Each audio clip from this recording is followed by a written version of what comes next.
Tutankhamun, the young king who ruled Egypt during the 18th dynasty.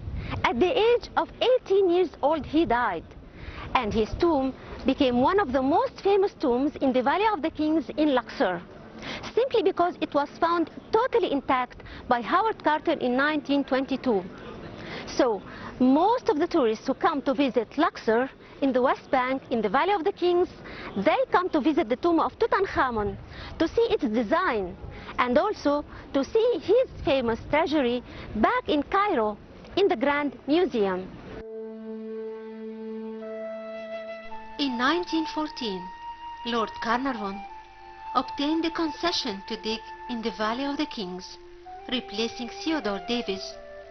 That was when he hired Howard Carter, on the recommendation of Gaston Maspero, to conduct systematic searches for the lost tombs of the pharaohs of the New Kingdom, who had been using the valley as a cemetery since King Thutmose I.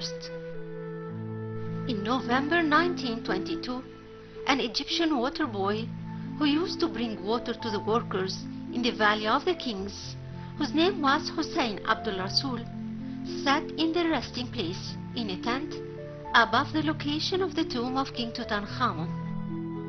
While imitating them by removing the sand with a stick, he found the first steps leading to the tomb. News traveled to Carter, who hurried from his house to the location and revealed the sand covering the steps to find a blocking wall made of rough stones and plaster, bearing the intact royal seal of King Tut. It meant one fact, that this tomb was never entered before.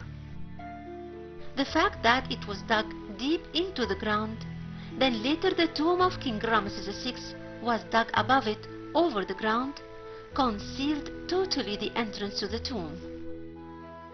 There are 4 chambers in the tomb of King Tutankhamun.